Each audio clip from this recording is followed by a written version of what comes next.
kasih Anda masih bersama kami di Sapa Indonesia Malam, Kang Emil, Pak Ganjar. Ini ada survei yang dikeluarkan oleh Litbang Harian Kompas hari ini yang menyatakan bahwa 60,3% warga mengaku sudah kembali melakukan aktivitas normal seperti sebelum pandemi. Bahkan tidak berusaha untuk membatasi kegiatan di luar rumah. Yang masih membatasi kegiatan di luar rumah ini 32,8%, yang masih tetap tinggal di rumah hanya 6,9%. Lalu menyatakan bahwa kekhawatiran terhadap virus corona ini ternyata banyak yang merasa tidak khawatir. Tidak khawatir tertular virus 23,1%, tidak khawatir menularkan virus 22,4%. Ini kan angka yang luar biasa. Nah, kalau kemudian kondisinya di Jawa Barat dan juga Jawa Tengah, apakah sama juga terjadi seperti ini, Kang Emil? Ya, Mbak. Jadi kalau di Jawa Barat, tadi kan saya sampaikan bahwa penanganan epidemiologis itu tidak lepas, karena kalau ditanya masih ada PSBB, masih, yaitu yang Bodebek tadi kan. Kedua, sistem kita selalu evaluatif. Contoh, Majalengka menutup pariwisatanya, Mbak, sekitar beberapa minggu lalu setelah ada pelanggaran protokol yang nggak bisa diedukasi, nggak bisa dipaksa, sehingga akhirnya ditutup. Jadi ada. Ketiga, tidak seluruh kegiatan sekarang sudah 100%. Kenapa? Karena pendidikan pun kan belum dibuka. Ya. Kalau pendidikan sudah dibuka, itu baru kategori yang kita sebut mungkin 100%. Jadi per hari ini Jawa Barat itu terjadi pembatasan, per hari ini terjadi evaluasi terhadap kebijakan, per hari ini tidak seluruhnya juga kegiatan dibuka. Nah, terkait survei Kompas tadi, saya menyadari bisa saja yang menjawab itu merasa tidak takut karena dia sudah melakukan protokol kesehatan sehingga dia tetap produktif kan.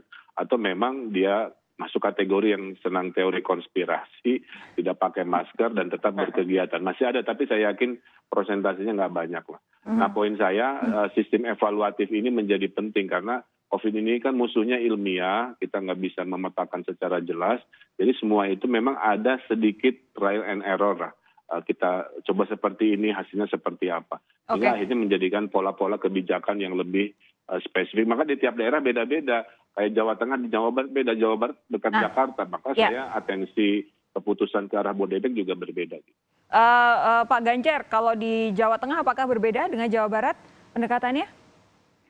Iya, kami juga mendekati sesuai dengan lokalitas, kultur ya. Karena begini Mbak, pada saat awal pandemi dulu, kami undang ahli matematika, psikolog begitu. Sudah kita hitung kok, kalau ini lama, tidak selesai-selesai, akan ada kejenuhan. Nampaknya sekarang kita lagi panen kejenuhan. Nah, panen kejenuhan inilah yang kemudian membuat orang percaya diri. Saya nggak tertular, saya sehat, saya oke aja, keluarga saya juga begitu. Apalagi belum pernah melihat langsung begitu ya? Ya, aku cerita aja Mbak ya, teman-temanku, teman-teman dekat yang setiap hari di Pemprov itu bersama, kemarin juga merasa oke-oke aja. Tahu Mbak, begitu kita tes, 9 anak kena semuanya. Ada yang percaya diri, semuanya sembuh sih, sekarang sudah negatif semuanya, tapi ada yang langsung stres. Nah, imunitasnya turun sampai berat badannya turun. Jadi begitu semua kena, kesadaran itu muncul. Baru kemudian dia menjadi jurkam untuk kemudian bercerita. Jadi sebenarnya kita juga harus melakukan edukasi yang nggak pernah berhenti. Agak sedikit keras, tensinya kita tingkatkan, terus kemudian kita libatkan lebih banyak orang. Itu suka atau tidak suka. Pak Ganjar, harus kita lakukan ya. Saya ingin kembali lagi ke soal libur panjang akhir pekan. Ini kan pada akhirnya kemarin waktu tol menuju ke Jawa Barat dan Jawa Tengah itu padat. Itu kan isinya wisatawan dari wilayah, mohon maaf, Jabodetabek begitu. Nah, kalaupun nanti ada penambahan yang signifikan 2 pekan dari sekarang, ada kemungkinannya bahwa ini merupakan karena penularan orang-orang yang keluar dari wilayah hitam di DKI Jakarta begitu. Apa yang bisa Anda sampaikan? Iya, kalau kita melihat posisi kemarin, ada beberapa kota tiba-tiba ada lonjakan. Pak, waduh kemarin ramenya minta ampun. Apa artinya? Kita juga lengah. Kita juga nggak boleh begitu. Maka saya teleponin kawan-kawan, Bupati Wali Kota ada yang standby terus. Tapi ada yang kemudian tidak. Ada bahkan yang membuat event besar. Ketika saya kasih tahu, mereka bilang, loh tempat saya sudah menghijau. Dari kuning menuju putih sekarang sudah menghijau. kami tenang saja. Dan kemudian tesnya sangat rendah sekali. Maka yang seperti ini kan ada kengeyelan dari pemerintah. Kan bahaya ini. Nah, akhirnya kita edukasi, kita ajak bicara, karena ternyata ada yang ingin tetap membangun frame citranya bahwa di tempat saya sudah baik. Maka saya bilang sama teman-teman Bupati Wali Kota, nggak usah takut, pokoknya dites terus, masih, terus kemudian kita bantu dari provinsi, tapi jangan begitu. Kalau belum beres kemudian Anda sudah bicara membuat event-event besar, itu Anda akan menularkan dengan baik kepada masyarakat. Kang Emil, kok tanggapan Anda adanya impor warga yang berlibur dari wilayah di DKI Jakarta ke Jawa Barat? Itu tadi, karena lintas wilayahnya ini memang tidak bisa dihindari, maka pengetatan itu dilakukan di titik destinasinya, Mbak. Jadi ambil contoh, Mbak, di beberapa kabupaten itu sudah strict bahwa kapasitas hotel hanya 50%. Kamarnya itu dihitung 1-0, ada 1-0, restoran-restoran.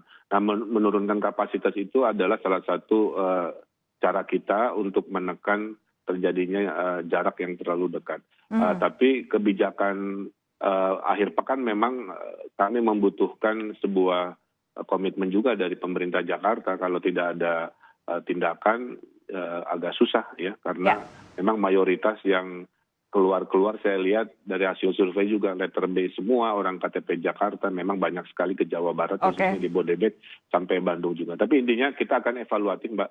Nanti hasil evaluasi itu menjadi pegangan bagaimana merespon hal yang sama di masa depan. Pak Hermawan, ini kan selama ini itu tadi kalimat saktinya asal taat protokol kesehatan. Bolehkah kami diberi semacam penjelasan begitu? Apakah kalau kemudian orang keluar untuk beraktivitas, terutama untuk hal-hal yang non esensial, bukan bekerja, bukan untuk berbelanja barang kebutuhan pokok gitu, menggunakan masker dan face shield itu sudah cukup? Saya rasa tidak cukup ya dengan begitu ya, Mbak Sofi. Tapi saya harus mengapresiasi dulu lah dua gubernur Jawa Barat, Kang Emil, dan Gubernur Jawa Tengah, Mas Ganjar, adalah dua sosok yang kami selalu mengikuti kebijakannya dalam penanganan COVID ini. Dan di antara pemimpin daerah lain, kami harus mengapresiasi dua gubernur ini termasuk yang concern. Bahkan Mas Ganjar tadi jujur mengakui adanya kengeyelan pemerintah dalam tanda kutip. Rupanya tidak sama komitmen antar pemerintah daerah, kabupaten, kota satu sama lain, tetapi juga ada yang ngeyel. Bahkan di tingkat provinsi juga banyak yang ngeyel. Nah, yang ingin kami sampaikan, penggunaan protokol kesehatan, menjaga jarak, menggunakan masker itu bukanlah segalanya dan bukan sesuatu yang bisa menghambat virus ini.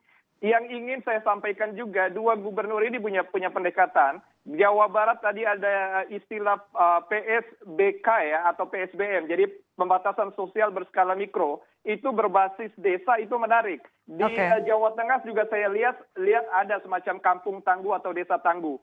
Kalau semua kepala desa menguatkan desanya agar menganjurkan masyarakatnya tidak perlu keluar, berwisatalah pada lingkungan yang terbatas, bersama keluarga di rumah lebih baik saat ini, ada hikmahnya, termasuk di kota besar. Tentu karakteristik urban dan rural agak berbeda, perkotaan dengan pedesaan berbeda. Tetapi adanya pembatasan sosial berskala kampung, desa, kelurahan ini mestinya mampu juga menghambat aktivitas keramaian termasuk di tempat pariwisata. Protokol kesehatan sebuah keniscayaan, tetapi bahwa adanya kolektivitas kesadaran individu dan masyarakat, community-based fighting inisiatif, inilah yang kita harapkan mampu membackup di tengah ketiadaan kebijakan yang firm untuk mengendalikan COVID di Indonesia, Mbak Sofi. Di tengah pengadaan PCR yang juga masih terus terhambat ya, belum bisa sebanyak yang diinginkan. Kita berharap 2 pekan dari sekarang tidak ada lonjakan yang berarti setelah libur panjang akhir pekan ini. Kita berdoa bersama. Terima kasih Pak Hermawan, terima kasih Kang Emil, terima kasih Pak Ganjar sudah bergabung bersama kami malam hari ini. Terus sehat Bapak-bapak, jangan sampai sakit ya. Sampai jumpa lagi kapan-kapan. Terima kasih juga kepada Anda saudara sudah menyaksikan kami di Sapa Indonesia malam hari ini. Saya Sofi Syarif pamit undur, tetap jaga jarak, sering-sering cuci tangan dan terus kenakan masker Anda. Sampai jumpa.